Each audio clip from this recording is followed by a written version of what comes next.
ये कहानी तुम्हारे में आत्मविश्वास भर देगी। हेलो फ्रेंड्स, मेरे अपनी थॉट चैनल में आप सबों का दिल से स्वागत है। आज ये कहानी आप अवश्य सुने। ये कहानी आप में आत्मविश्वास भर देगी। रूही जैसे ही इंटर पास किया, उसके सामने दुखों का पहाड़ टूट पड़ा। उसने अपने जीवन काल में दुख से उसका कोई सामना नहीं हुआ, मगर पिता की मौत ने उसे और उसके परिवार को अंदर से तोड़ दिया। उसने शायद ही कल्पना की होगी कि उसके पिता की मौत इतनी जल्द होगी, चूँकि परिवार बिल्कुल सख्ती में आ गया और परिवार में एक स्तब्धता छाई कि अचानक उस घर की पिता की मौत कैसे हुई। क्योंकि पिता की न कोई बीमारी थी, न कोई और भी परेशानी रही, इसलिए अचानक से ये घटना उस परिवार के लिए एक बड़ा सदमा से कम नहीं था। तब परिवार में उसकी माँ, उसका एक छोटा भाई और माँ थी, जो एक तरीके से सबों के लिए समान दुख की घड़ी थी, जो कि उनके लिए सहन करना बेहद बेहद मुश्किल सा लग रहा था। पिता की कमी सबों के लिए अलग अलग तरह से रही। रोहन की फीस के लिए पिता थे जो कि उसकी फीस जमा किया करते थे, और माँ अपनी ज़रूरतों के लिए पिता पर आश्रित थी, और रूही अपनी पढ़ाई के लिए पूरी तरह से आश्रित अपने पिता पर थी। इस तरह से पिता की कमी उस परिवार के लिए बेहद बेहद असहनीय सी थी, जिसकी भरपाई करना बेहद मुश्किल सा हो रहा था, क्योंकि और भी कोई सदस्य उस परिवार में कमाने वाला बिल्कुल नहीं था। इस तरह से पिता की कमी उस परिवार के लिए बहुत खल रही थी। एक पिता थे जो हर पिता अपने परिवार के लिए महत्वपूर्ण होते हैं, मगर उस परिवार के लिए जो कि पूरी तरह से मन और आर्थिक रूप से निर्भर था परिवार, जो कि पिता का साया उठते ही उस परिवार में बिल्कुल कमी आई। रात दिन माँ इसी चिंता में घुली रहती कि अब क्या होगा, कैसे होगा, बच्चों की पढ़ाई कैसे होगी और उनकी जीविका कैसे चलेगी, क्योंकि उसने अब तक बाहर कोई कदम नहीं रखे थे। आर्थिक रूप से वह स्वावलंबन नहीं थी। रोहन भी बिल्कुल 9वीं कक्षा में पढ़ाई करता था, जिसकी वजह से उसे पैसों की सख्त ज़रूरत अपने स्कूल में फीस जमा करने की रही। इस तरह से एक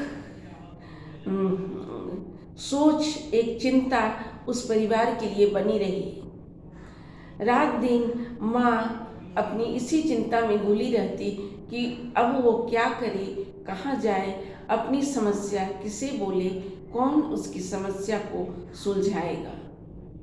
जाहिर सी बात है कि रूही की चिंता भी बढ़ गई, अपनी माँ की चिंता देख, अपनी माँ की समस्या देख। इस तरह से वह कॉलेज भी जाती और वहाँ भी क्लास ज्वाइन करने में उसे बेहद बेहद परेशानी होती, क्योंकि हर वक्त उसका मन, उसका ध्यान अपने घर में लगा रहता कि क्या होगा, उसकी परेशानियां कैसे समाधान होंगी।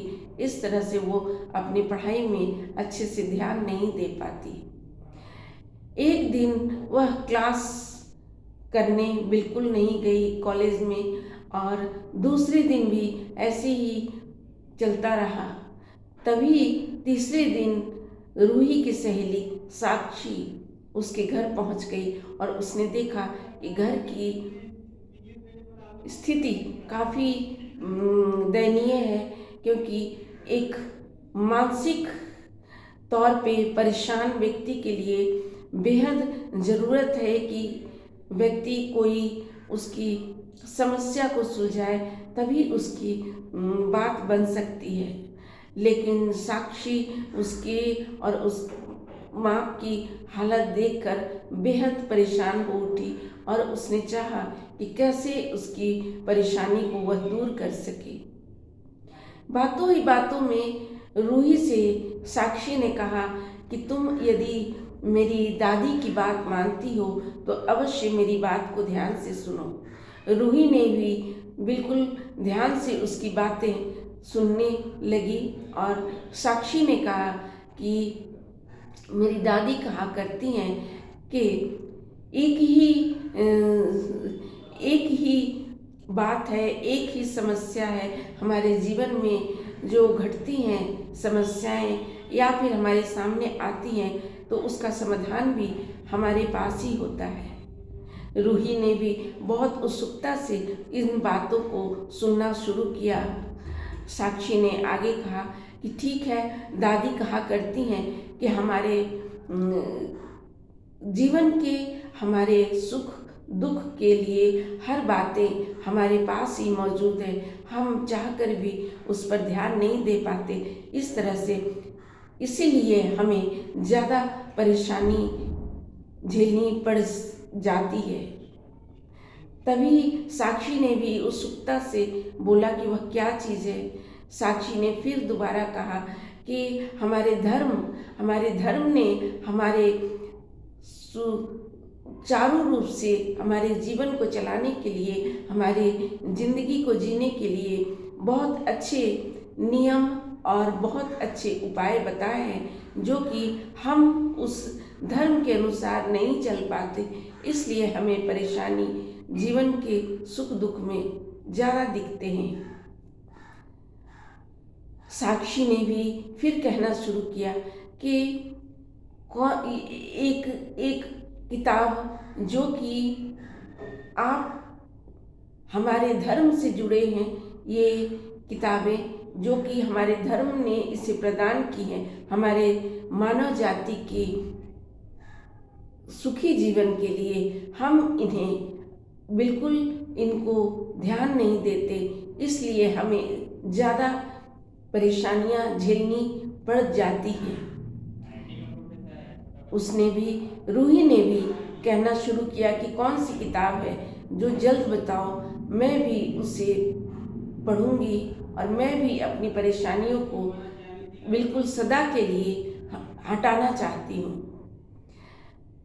साक्षी ने भी कहा कि ऐसी कोई बात नहीं, हम चाहकर भी ऐसी परेशानियों से बच सकते हैं, इन परेशानियों को कम कर सकते हैं जो कि हमारे मन के अंदर मौजूद है, और किताबों ने बहुत अच्छे तरीके बताए हैं हमारे जीवन जीने के लिए।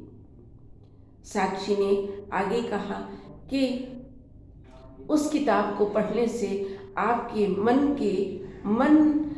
को इस ढंग से आपको सोचने पर आप विवश हो जाएंगे कि आपकी परेशानियां आपके लिए बोझ नहीं दिखेंगी, बल्कि आप उसका समाधान करने में लग जाएंगे।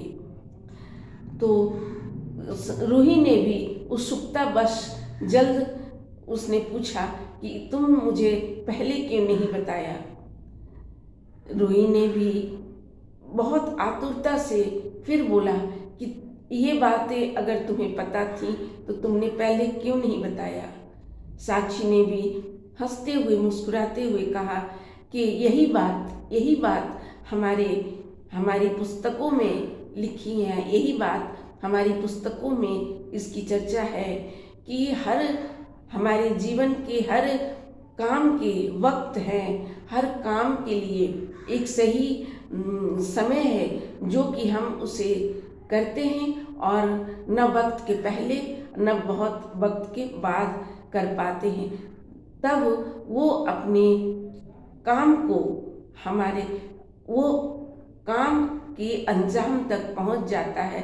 तभी ये बातें बहुत महत्वपूर्ण हो जाती हैं कि जो चीज़ें होनी चाहिए वही हमें ये सिखाई जाती हैं। ये पुस्तकें हमारे बहुत काम के हैं। हमारे धर्म ने हमारी अच्छाई के लिए हमें प्रदान की हैं। साक्षी ने भी फिर दोबारा कहा कि हर बात की चिंता हमें नहीं करनी है। हमारी चिंता हमारा जीवन में अपने आप होती जाती है, और हम अपने आप उन बातों को समझते जाते हैं। करने वाला कोई और है, जो कि हमारे धर्म ने हमें प्रदान किए हैं, और हमारे धर्म के कहे अनुसार नियम और हर बातों का एक सही आशा, सही उपदेश के साथ हम सुनते हैं, हम पढ़ते हैं, तो हम अपने जीवन को उन्हीं बातों को अनुसरण करने लगते हैं, तो हमारा जीवन सुखमय हो जाता है। साक्षी ने फिर कहा कि तो उस पुस्तक का नाम है कि हम उस पुस्तक को जरूर पढ़ें, और हर हम जीवन जीने वाले, जिन्होंने अपने जीवन में काम करना है, जिन्होंने अपने जीवन में बड़े काम को अंजाम देना है, उन्हें अवश्य ये किताबें जरूर पढ़नी चाहिए। सुरुचि ने भी बहुत जल्द, रूही ने भी बहुत जल्द उसकी बातों को आगे बढ़ाते हुए कहा कि वो किताब कौन सी है, हमें जल्द तुम बताओ। साक्षी ने तुरंत उत्तर दिया कि वह किताब है श्रीमद् भागवत गीता। ये ऐसी किताब है कि आपकी हर परेशानी को, हर कष्ट को निवारण ऐसे करती है, जो कि आपके तर्क उसमें आते हैं। आप तर्क के साथ उन बातों को समझते हैं और अपने जीवन में आप उनको बिल्कुल अनुसरण करते हैं। साक्षी ने भी उसे इतने अच्छे ढंग से उसे विश्वास दिलाया कि उसे वो किताब पढ़नी चाहिए, क्योंकि उसकी दादी ने अपने अनुभव के अनुसार उसे बताए हैं कि अपने जीवन उन्होंने जिया है और उन्होंने क्या पाया उस किताब से। इन बातों को साक्षी को बताया और साक्षी ने रूही को बताया। रूही ने झट दौड़कर दूसरे कमरे से अपनी धार्मिक पुस्तक श्रीमद् भागवत गीता लाई और लाते हुए साक्षी के हाथ में रखी। साक्षी ने उसे देखते हुए कहा कि ये भागवत गीता है, ये श्रीमद् भागवत गीता है, जो हमारे जीवन को बेहद बेहद अच्छे ढंग से हमारे जीवन को ये राह दिखाती हैं ये पुस्तकें, और हमें इनके अनुसरण अवश्य करनी चाहिए। रूही ने भी बेहद आतुरता से उसके कुछ पन्ने पलट कर देखती है और समझती है कि इसके पेज में जो बातें लिखी हैं हमें उनको ज़रूर पढ़ना है। ये मैं कम ही पढ़ूं, एक दिन में कुछ जितने पढ़ सकूं उतने ही पढ़ूं, लेकिन पढ़ूंगी ज़रूर। ये किताबें हमारे जीवन को सही राह दिखाएगी, और हम ये किताब एक हमारा मार्गदर्शन करेगी। इससे बढ़िया बात और क्या हो सकती है। थोड़ी देर में साक्षी उससे विदा होकर चल पड़ती है, मगर रूही के मन में बहुत सारे सवाल उस किताब के प्रति रहते हैं, जो उसके पन्ने पलटते हुए वो सोचती है कि क्या ये किताब में वो सब है जो कि हमारी ज़िंदगी के अनसुलझे पहलुओं को सुलझा सकेगी, या फिर इस किताब में जो हमारी गुत्थियां हैं, जो हमारे जीवन की गुत्थियां, अनसुलझी गुत्थियां, क्या सुलझाने में ये सक्षम है? यदि हाँ, तो अवश्य मैं इस किताब को आज से ही शुरू करती हूँ। मैंने भी कई लोगों के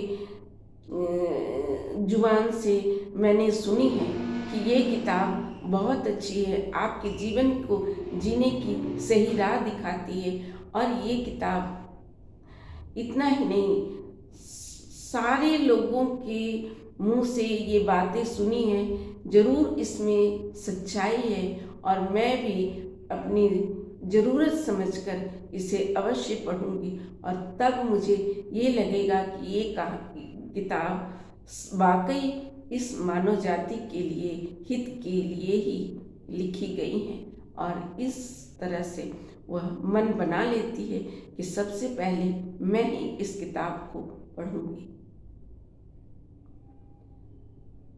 फ्रेंड्स, कैसी लगी ये कहानी? यदि ये कहानी आपको अच्छी लगी तो अवश्य हमें कमेंट बॉक्स में कमेंट करें, और आप बताएं कि यदि ये कहानी आपको थोड़ी भी प्रेरणा दे गई तो आप हमें ज़रूर ऐसे ही कहानियों के लिए हमें बताएं, और ऐसी ही कहानियाँ आपके जीवन को, आपकी ज़िंदगी को खुशहाल बनाएं। ऐसी मेरी शुभकामना है। शुक्रिया।